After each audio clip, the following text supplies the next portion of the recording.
My name is Liam McGovern, and originally from Bellingham, Washington, where we lived for about 30 years, my wife and I. We both had really good jobs, and I started getting sick. I got cancer, and other things started showing up, and the medical bills just started getting too high.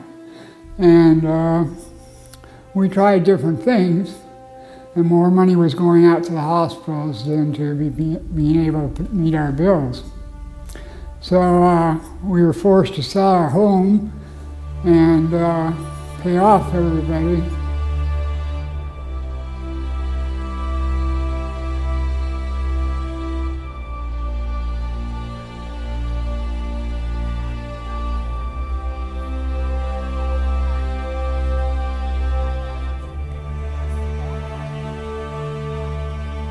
You know, this apartment is very small for these kids. They don't have some place to play very good, and they small kids, they had energy, a lot of energy, is not the same me and you. What a lot of people don't know about Spokane in the state of Washington is that the most impoverished voting district in our entire state is housed in our community. And again, as somebody who works in education, we serve kids from the most impoverished voting district in the entire state. And so upwards of 50% of the kids that attend our schools are coming from a background in a poverty background. And so the ability for Habitat to serve families in this community rather is, unfortunately, there's unlimited potential. So we came to Deer Park about a year and a half ago, 2 years ago. Then all of a sudden somebody mentioned Habitat to us, and we said, wow, that sounds interesting.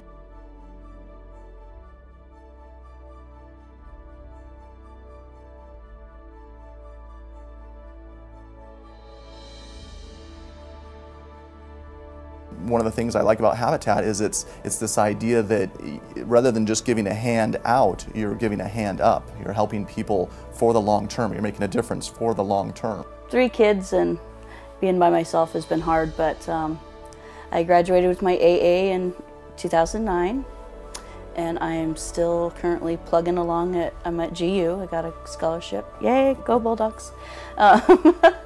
So that's been very exciting, and I actually graduate in May, Mother's Day. So what a great Mother's Day present. It was an answer to prayer when we got this land. I mean, I remember walking around outside and just kind of praying over it, and I told the kids, you know, let's pray about it, and we'll let you know. But it was right away that we felt this is where I needed to be. And then soon after that, I found out that I got a scholarship for Gonzaga. So I was like, holy cow, you know, that's just across the river. I mean, it's so close. This is an organization that's helping people help themselves, and they're asking the folks they're working with to also contribute to their own success. So I think that leads to a much more successful partnership, and it's the kind of thing where if you contribute to Habitat for Humanity, those contributions are being leveraged by other contributions, and they're going a lot farther than just the base dollars that you're giving. So it's a great organization to partner with in that regard.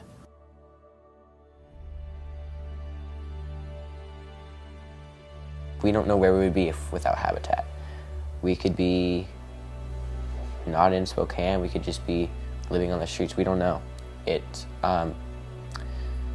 I know Habitat's changed our lives. What happens at home affects the learning environment. So contributing to stabilizing the home life, it automatically prepares students, or at least helps students to be more prepared for taking full advantage of what happens in classrooms. And again, as somebody who works in education, that connection between home and school, it matters an awful lot.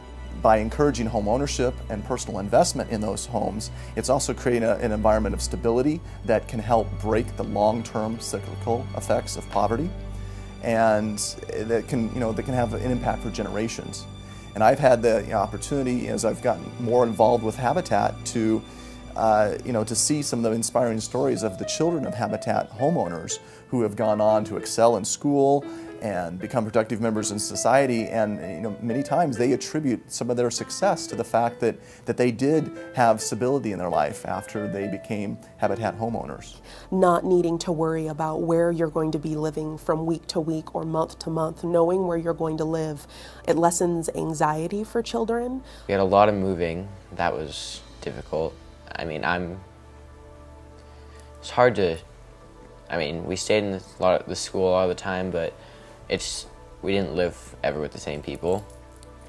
So this is the house that we've stayed in the longest so far, and I'm glad for that.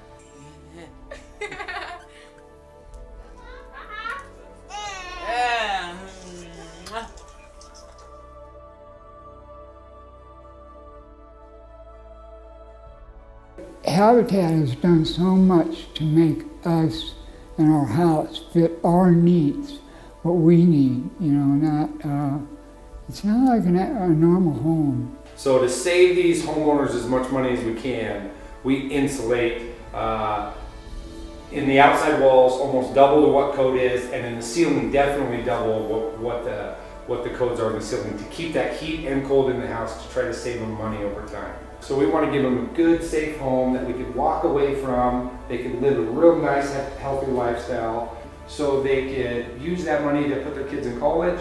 They could use that money to buy a car. Some of these families don't have cars. They could use that money to pay off debt. They could use that money to pay this house off. They could do other things, which we take for granted.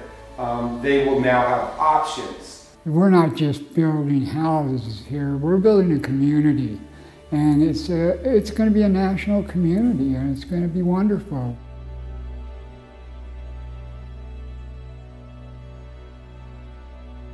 They brought the Air Force in, which is great because I'm ex-Air Force, ex-Vietnam vet.